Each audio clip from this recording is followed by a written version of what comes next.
زینب نے کہا باپ کے قدموں سے لپٹ کر اب آئے ہو بابا. زینب نے کہا باپ کے قدموں سے لپٹ کر اب آئے ہو بابا. ارے جب لٹ گیا پردیس میں اماں کا بھرا گھر، ہائے جب لٹ گیا پردیس میں اماں کا بھرا گھر، اب آئے ہو بابا.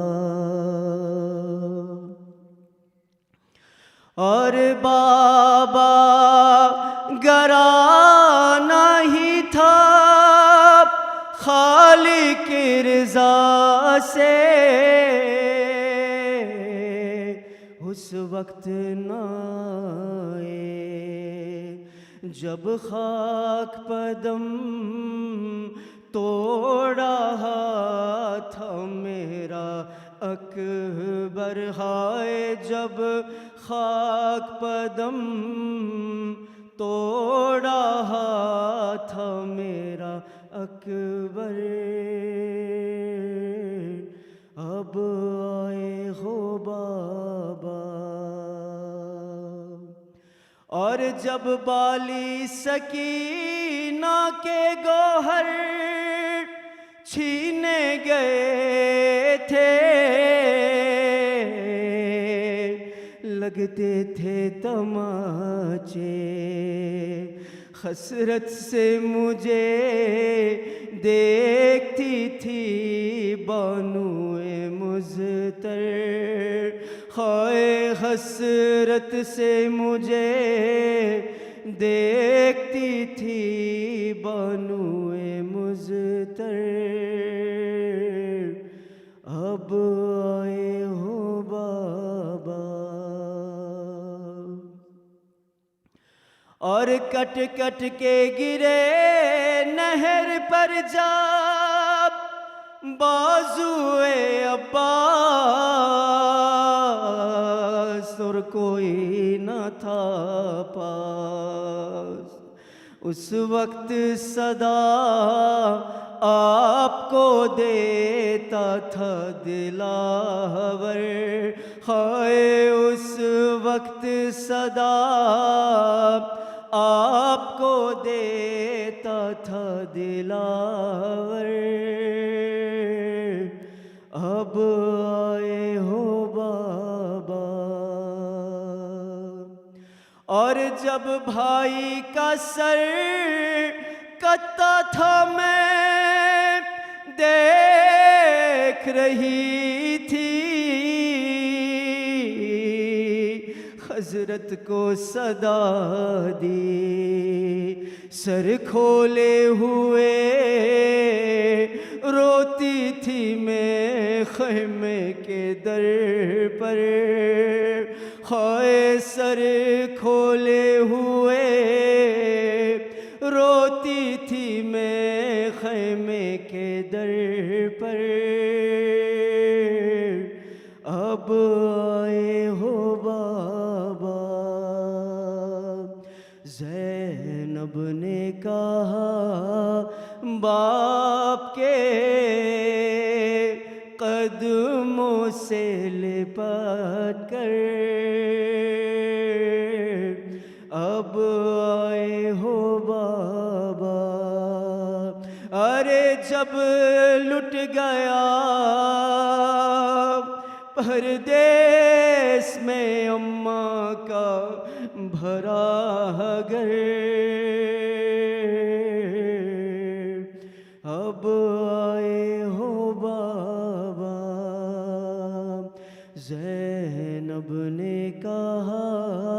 बाप के कदमों से लिपट कर अब आए हो बाबा। रहमतुल्लाह मन कर अल-फातिहा।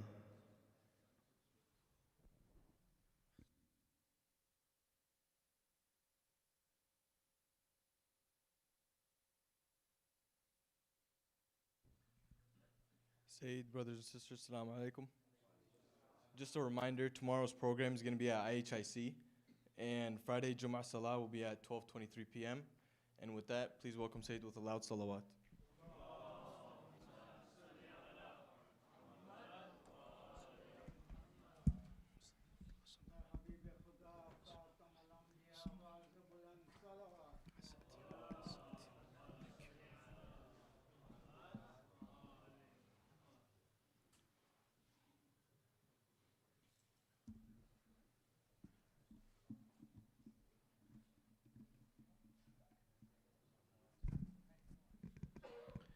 Respected elders, brothers and sisters, Assalamu alaikum jami'an wa rahmatullahi wa barakatuh.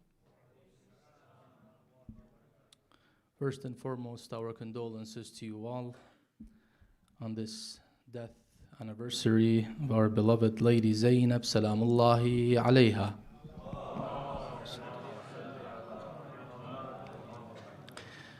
We send our deepest condolences to the Imam of our time, to all mu'mineen and mu'minat across the world, to our maraji', our ulama, to you all on this martyrdom or death anniversary of a Sayyidah Zainab alayhi salam, the woman who was the partner of our beloved Imam Hussein alayhi salam in his mission in Karbala. أعوذ بالله من الشيطان الرجيم. بسم الله الرحمن الرحيم. اللهم أنطقني بالهدى وألهمني التقوى ووفقني للتي هي أزكى. اللهم أخرجنا من ظلمات الوهم وأكرمنا بنور الفهم وافتح علينا أبواب رحمتك وانشر علينا خزائن علومك برحمتك يا أرحم الراحمين.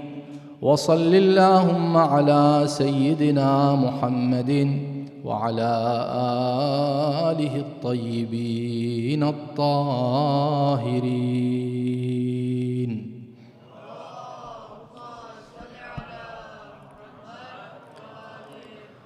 صلى الله عليك يا أبا عبد الله. صلى الله عليك وعلى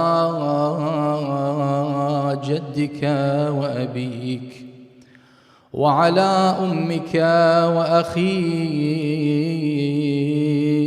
وعلى التسعة المعصومين بنيك وجميع الشهداء الذين قضوا نحبهم بين يديك وعلى أختك الحوراء زينب. سيدي يا أبا عبد الله، ما خاب والله من تمسك بكم وأمنا يا من لجأ إلى حصنكم وفاز من والاكم وسار بنهجكم. فيا ليتنا كنا معكم فنفوز فوزا عظيما. قال الله الحكيم في كتابه الكريم: أعوذ بالله من الشيطان الرجيم. بسم الله الرحمن الرحيم. يرفع الله الذين آمنوا منكم والذين أوتوا العلم درجات. Allah will raise those who have believed among you and those who have been given knowledge by degrees. Al-Shaykh al-Jazairi Radwanullahi ta'ala alayh, one of our ulama, Nurullah al-Jazairi, in his book Al-Khasa'is al-Zainabiyya, he has compiled a book in which he discusses the characteristics of Sayyida Zainab Salamullahi alayha.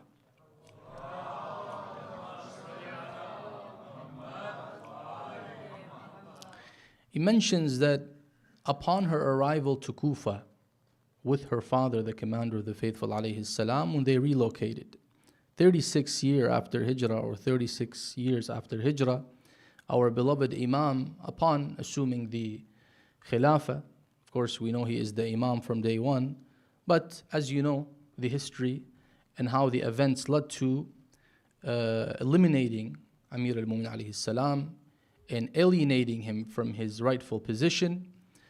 But until the killing of Uthman, this is where the Muslimin have come together and said, Ya Amir al-Mu'mineen, we have no other way and no other resort but you.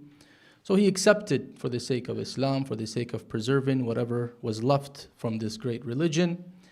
And he decided to take Kufa as his capital. Why? That's a different discussion.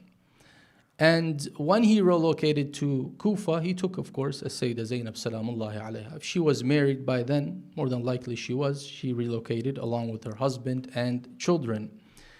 Sayyida Zainab, upon her arrival in Kufa, there was a request by some of the men of Kufa, some of the followers of the Ahlul Bayt, some of the Shia of the Commander of the Faithful alayhi salam, who mentioned to the Commander of the Faithful that we need our women to take advantage of the presence of Sayyida Zainab and to learn from her knowledge. As we know, Zainab is a alima, and our beloved fourth Imam has testified to this when he addressed her by this very famous hadith, أنت بحمد الله عالمة غير معلمة وفهمة غير مفهمة. He says, you are by the grace of Allah a alima without being taught. In other words, you have received that very special knowledge that you did not gain outside of this household that receives its knowledge directly from the revelation from the heaven through their grandfather Rasulullah Muhammad sallallahu alayhi wa alihi.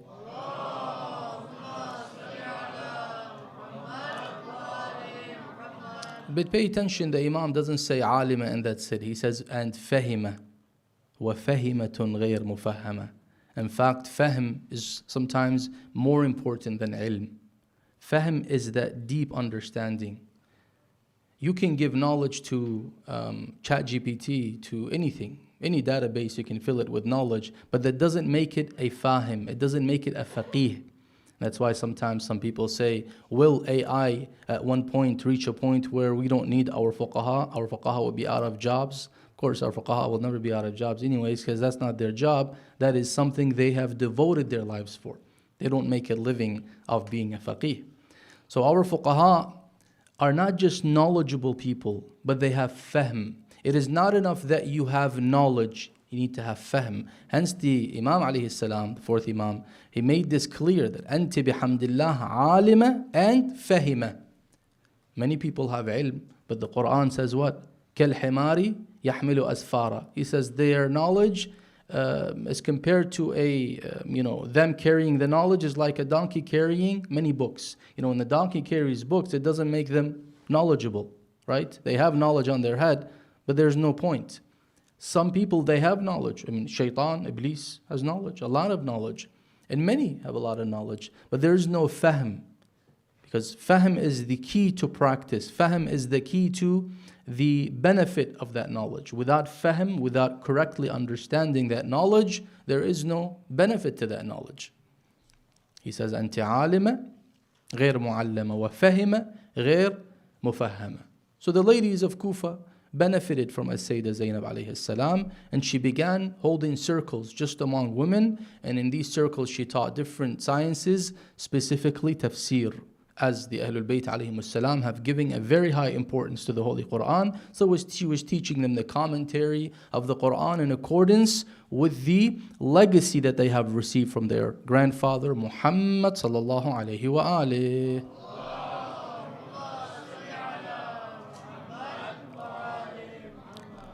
From this point, I want to take your attention to a very important issue, a very important modern or contemporary concern that concerns all of us. And that is the decay and the pursuit of knowledge with respect to our communities in the West, especially with respect to the youth segment of our society. In the last decade, at least, it's more than the decade, but the last decade, there's been an observation made by many ulama, by many elders in communities. There is a very strange level of decay in how much we actually care about pursuing or about seeking knowledge. There's a very, very dangerous shift that happened. I'm not saying that's just in the West, but what concerns us is the West, as Muslims and mu'mineen living in the West. Whereas in the East, they have a similar problem, if not worse. But here in the West, with all the means that we have in front of us, we see that there is a very serious and strange deterioration in the seriousness of pursuing knowledge. We're no longer as serious as we used to be. And again, I'm focusing on the youth segment because they are the future. They are the leaders of the future. They shape how our community would look like in 10 or 20 years. And of course, please take me with an open heart. I'm not generalizing. We have great youth. We have youth who are very dedicated. But here, this is a general problem across the world, specifically in the West.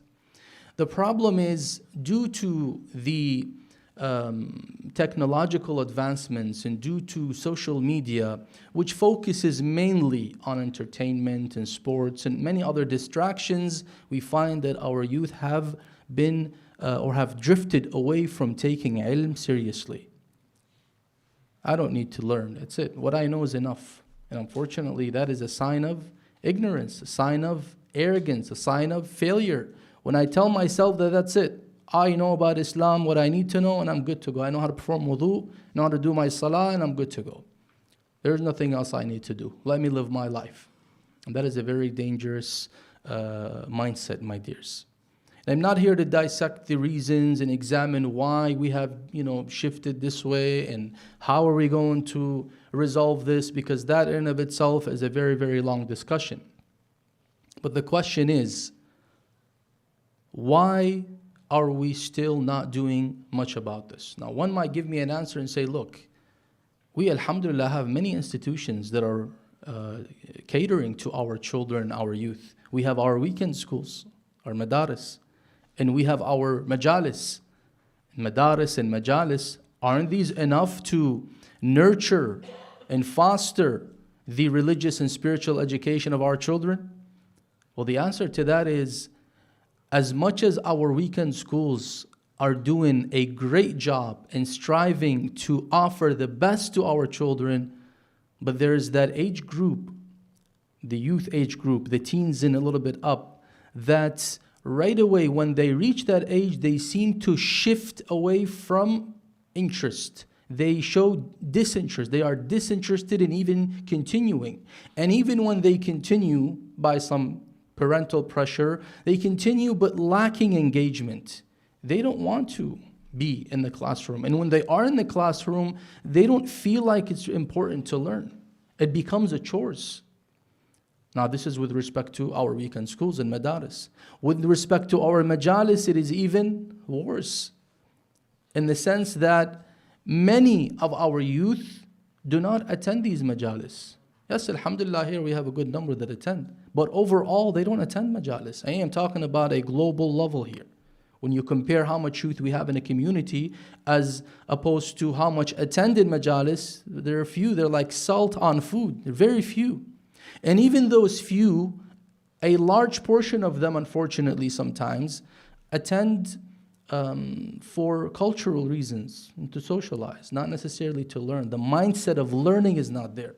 Hence, you may find them hanging around everywhere except in the lecture hall, listening to the lecture. It's not there because it's not important. It's not important. And some of them limit their attendance to the 10 nights of Muharram or big kushalis, right? That's all. And even in the big kushalis and the 10 nights of Muharram, it is more of an emotional driven event as opposed to an intellectual and a learning experience. And we do this every year and every year, and generations after generations, and we're starting to see the effects. And that makes our existence, specifically in the West, endangered. I don't know that in 20 or 30 years we'll have Islamic centers, because at one point we will not have leadership to run these Islamic centers. Why? Because we haven't prepared our leaders. Our fathers and forefathers have done so much so that we are to this point. Now it is our responsibility to carry this legacy. And carrying this can only happen by nurturing and by fostering and raising great leaders. And it starts with educating them Islamically. Our centers are doing a great job. And I'm saying our centers in Europe, in Canada, in North America, and the States, they're doing a great job in offering many different programs. Oftentimes the blame goes to the centers. The centers are not perfect at the end of the day, but they're doing their best. They're offering many programs, many youth initiatives. But how much is the level of engagement? 10%? That's not good. That's dangerous. And then this drives us to thinking, well, what is the solution to this? How do we engage our youth? Okay, let's focus on sports. Okay, so what else after sports? Entertainment. What else after entertainment? Well, at least they're coming. Yeah, but we're looking for leaders. Those who are coming, great. But how many of them are going to come out as leaders? The leaders that we desire, leaders that we aspire to lead the way and pave the way for our Imam alayhi salam. We have to think very high. No, it's okay. As long as they know how to do the basic logistics, that's enough. We're sufficed. We're satisfied with this. This is how communities fail. You know how many churches are on sale? Look at the studies. Churches are closing down and selling because there's nobody to run them, nobody to even attend. We don't want to reach that point one day, my dears. That's a very sad reality. I know we may not like to hear this conversation, but it's a serious conversation. It's a good one to have, especially when we're talking about Sayyid Zainab, al-alima al-ghayr mu'allama, al-fahima al-ghayr mufahama, who exercised her role in Kufa with respect to disseminating Islamic knowledge and received a good engagement from the women of her time. 1400 years ago, and women were very keen on learning and on being alimat. You know how much women throughout history we had that were mujtahidat, alimat. They reached the ayatullah in a higher position. But in the last 10, 20, 30 years, these things have been shifting. Why? A lot of distractions, my dears. And we have to take this serious. So what is our responsibility? As a community, we need to brainstorm. We need to think with sincerity, with honesty. How do we resolve this problem?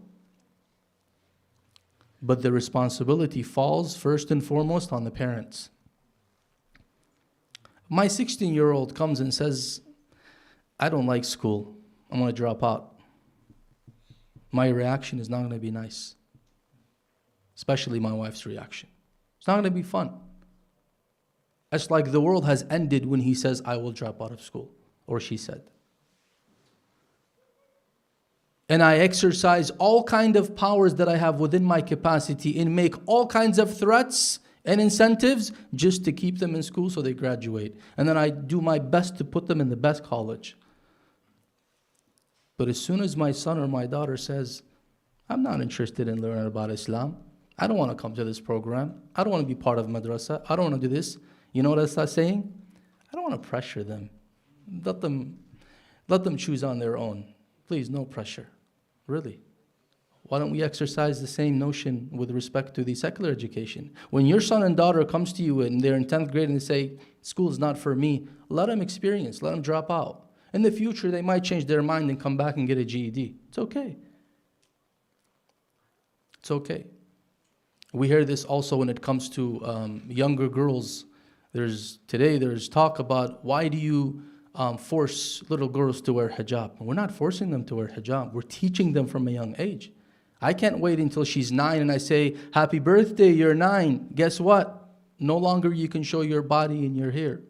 Of course she's not going to like that. I'm not prepared for this. I'm very comfortable the way I am. So you prepare her from age 6. Oh my God, this is too much. 6, that's a time where she would play and have fun and enjoy her life. I said, okay, I'll take that from you. But ask her at 6, does she want to go to school? If she says to you, no, I don't like school, you better not put pressure on her. Let her stay home for 2 years and have fun until she's 9. Then if she decides to go to school, you can send her. Are you going to take that from me? No. You're going to say, no way, this is her future. So what about her future with Allah subhanahu wa ta'ala? Why is that not important? You see the double standards?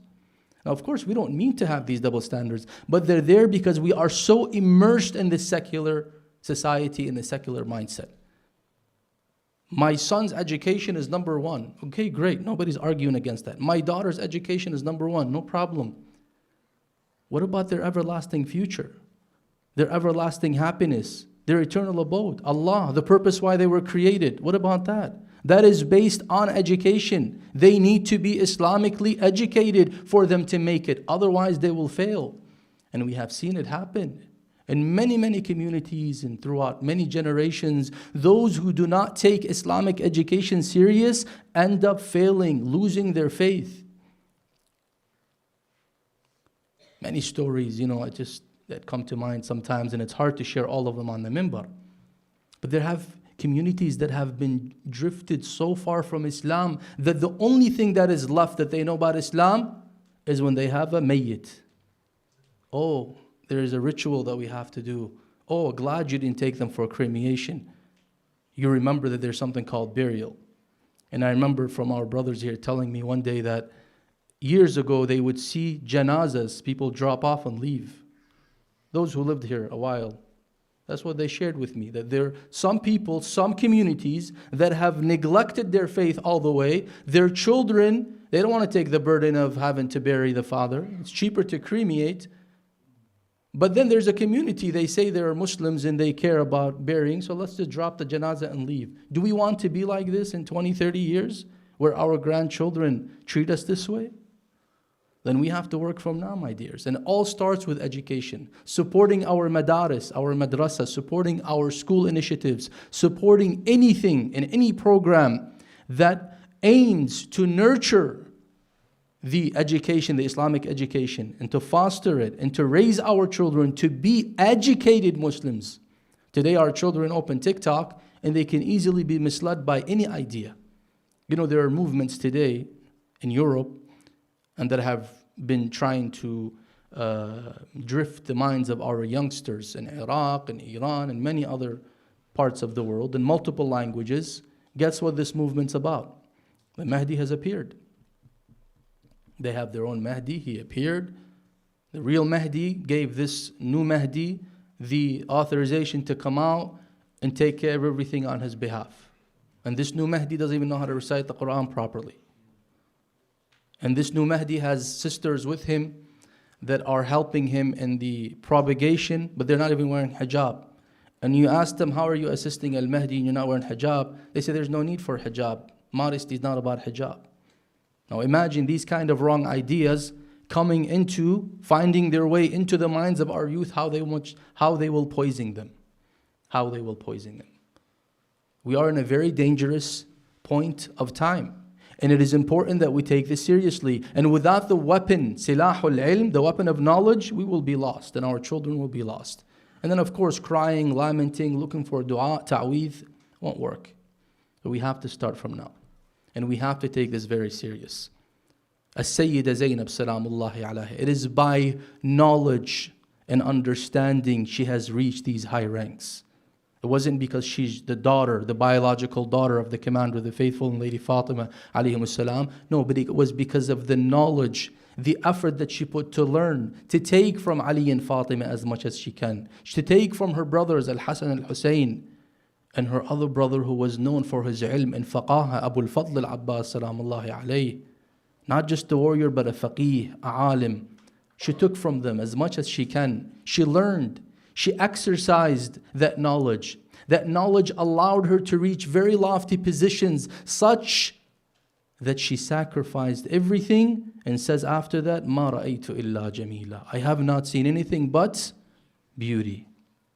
How can a human being see these atrocities in front of them and say, ما رأيت إلا جميلة. That's because she's reached a very high level by virtue of that ilm and understanding.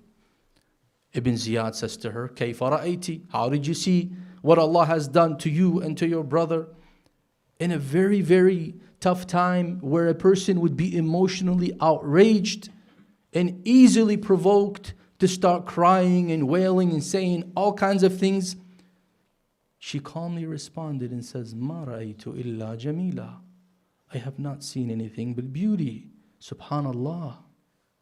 Yes, the sacrifices that will bring us closer to Allah are beautiful, because anything that brings me to the ultimate beauty is beautiful. That's how Zainab sees life. And that's why she's content. And the night of the 11th, they say she was performing usual Salatul Layl. Someone might say, in a time like this, do your wajib and that's it. We sometimes travel for 2 hours and come back, and we barely do our wajib namaz. We're tired because we just got off the plane. Let me go to sleep and wake up and do it later. Whereas Sayyidah Zainab, all the masa'ib that she saw, yet even Salatul Layl, which is not wajib, mustahab, she made sure to perform it. They say in one of the ahadith that Zainul Abidin says to her, Amma, you are praying Salatul Layl. She says, yes, I am. He says, my question is, why are you praying while you are sitting? You need to be praying while you're standing, as you used to do. She says, the calamities of your father and what happened to him have taken away my energy from me. Zainab saw the atrocities, saw the calamities that no one can ever bear. She saw her 2 children, Awn and Muhammad, soaked in blood. She saw her beloved brother Abu al-Fadl al-Abbas alayhi salam near the river, lying down, arrow in his eye, blood all over. Where are his arms? They're amputated. They're in different spots. And she sees her other brothers, the brothers of Al-Abbas. And she sees her nephew, Ali al-Akbar, torn into pieces. Her beloved Ali al-Akbar, who she considered like her own son. And she sees Al-Qasim, and she sees. But what broke her heart the most was seeing the body of Abu Abdullah al-Hussein on the grounds of Karbala.